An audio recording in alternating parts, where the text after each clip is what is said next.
Good evening, gamers. Welcome back to Banished Souls. This is Captain Cryptic Gaming 723. Hope you've been having a wonderful weekend so far. Easter is finally here. For those of you who are going out celebrating with your families, y'all have fun with that. So, going to be doing some updates to our Doomsday build. It's been really nice so far, but I've found a few new furnitures that seem to be doing a great job, and I wanted to share that with everybody here. So let's go to our ship management here. So, on the bow, we are running the Coronado. This is that weapon that has the 50% of damage to severe damage when target is flooded. Okay, adds 10% of damage to flooding damage. So really good weapon to have on here. And then of course on our sides we're using flooding demis. We have a ship dedicated just to setting a blaze effect. That is our sandbuck, and it is a fantastic build. So I want to get this one kind of along the same par. I did go ahead and put the fire bombards on the back end. It was a toss up between that or a let's find it here. Terran Culverin 3. I decided to go with the bombards just because they have a little bit quicker reload, so that's why we went that way. Then of course our armor, everybody. We have our Black Prince. We have ran the Wrathful Ward with it, which does pretty good as well. You're not going to get the amount of when you hit that 33% that you get with this using the rigging station and the furniture.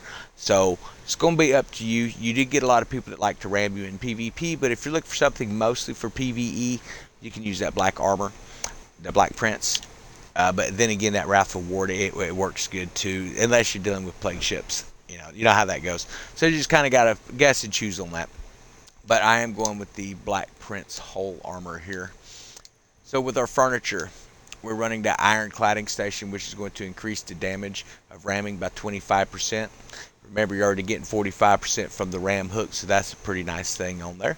Then the rigging station, that's going to recover 1% of whole health per second, while the health is less than 20%. So with the Black Prince holding at 33%, then this kicking in at 20%.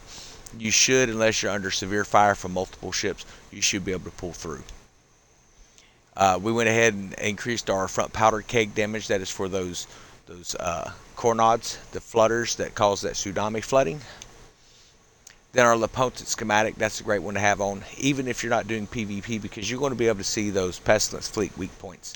And that is key to taking those out. Then, of course, the lead kettle, which is a great weapon here. A great piece of furniture is going to increase the duration of flooding effect on an enemy ship by 10%. So as you are ramming these ships, you should see a weak point created from the ram, just like you would in a wall or one of those PvE NPC ships. And that's where you want to focus your fire of your demi cannons, in case you're wondering where that's at. And also that front flooding culverin. Any of your firepower should be focused in on that weak spot. Then, of course, with our cosmetics, we went through this once before. We have done a few things to it. So we went with that Flames of Retribution. We dropped that from that new Mangodin with the pattern. We did get Dust Doors finally. That sounds like that is an actual old pattern from the original Mangodin. But hey, it finally dropped for us running the new Road Mangodin.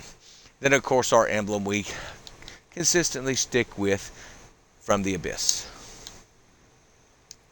Caliban's figurehead on here. I wish that these things would do where they would add some damage to a ram hook. I mean, you would think that this in here would do some massive damage. It's not adding anything to it, so basically it's purely cosmetics. Hopefully that's going to change. Then the Vengeful Dead, that came again from the new Road Mangodin. We managed to get it to drop out, so that was pretty awesome. We're just running a Corsair package on most of the other stuff here. So in the center, people have asked me, what is that blue thing that's circling around in the center of your ship, and what does it do? It's called Siren Soul. It's just an Ashen Lady set. If you find yourself in PvP, it will typically give a call out, and it can cause him to break off to look to see where a rogue Mangodin is coming in. You do get those random spawns occasionally. They're not as apt to fall for if it's daylight, but it does come in handy. Plus, it just gets on people's nerves hearing that thing. And you have one for the front if you want to throw it on there too. Of course, we're using the Ashen Corsair set on the rest of it there as well. Was using the Ogre King's Glare firework, which is pretty cool. But we do a lot of PvP, so this is a great one to work with on the guys. So I hope you've enjoyed the build, guys. We're going to take this thing to sea and see what it will do. And for all those who have subscribed, I want to thank you for that in the comments. It's awesome to see everybody pulling together as community and supporting this game. I think it's a great game. I think it's headed in a really nice direction.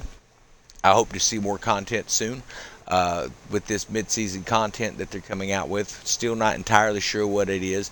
Sounds like there's going to be some new drop rates coming in, but I'm hoping they're just not announcing the best stuff. So we'll wait and see how that works out. If not this week, maybe next week.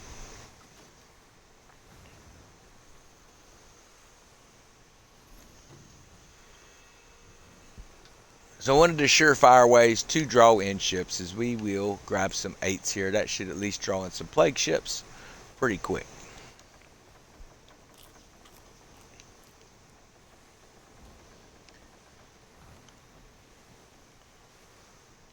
I harvested these about, I don't know, it's probably been about 3 or 4 hours ago now. So I don't imagine we're going to get much, but it doesn't take much to get a spawn. These ships here, we can shoot them. It's not going to really do much. I mean, they're kind of weak ships, so I know you'll see a lot of people come in and show you, hey, PvE, use this weapon, and then they pick the lowest ranking ship nearby that they can find.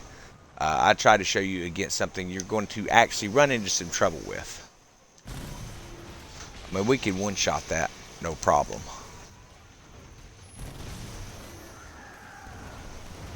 The closer you are with those dimmies, the more damage it does. The flooding damage would have probably taken him out, but we're going to go ahead and overkill. That is what we want on any build. We want overkill. So again, we're seeing some small ships. What do we have here?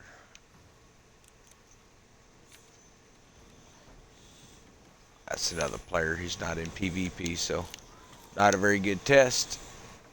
We may end up having to come over here just to get those 8s to get some aggro from the enemy here.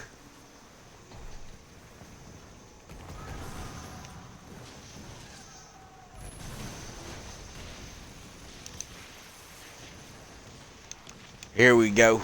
Here comes the plague ship. Anybody else think some of them cannonballs look like missiles coming in? I didn't think I was the only one.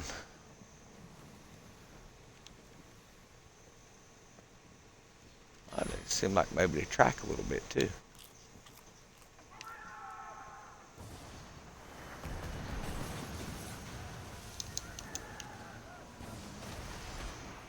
We didn't brace, didn't matter.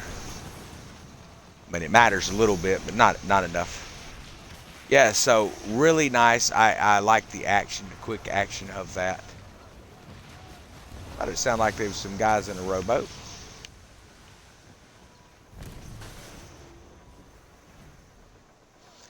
But just massive amounts of flooding damage. One of the things I've noticed is with the ablaze effect, it's causing burning damage, but with the flooding effect, you actually slow their ships down.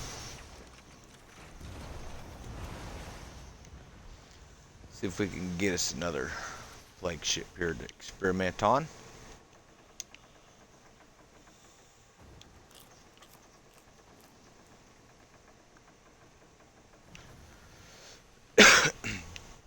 So I've been doing some debating here as a gaming channel. It's definitely gone a lot better than I figured that it would, because I know there's a lot of people that try to get gaming channels started off and they can hit snags. I know I've experienced that over the years as well. So it's been great to have the outreach from everyone who's joined in, subscribed in, and commented in, gave us thumbs up, gave us great suggestions and stuff too.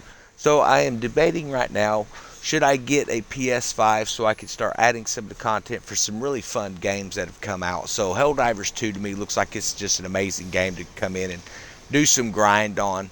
If you ever watched Starship Troopers, that was a pretty big deal back in the late 90s. And I'm telling you, it looks like it's going to be a great game, just what I'm seeing on it. So for my own entertainment, I've looked at maybe getting one of those. But it's going to open us up to bring you new content on more of the new games that are coming out as well. So definitely comment and let me know if you've got a PS5. Do you think it's worth it? I'll talk to everybody later and hope to see you in game.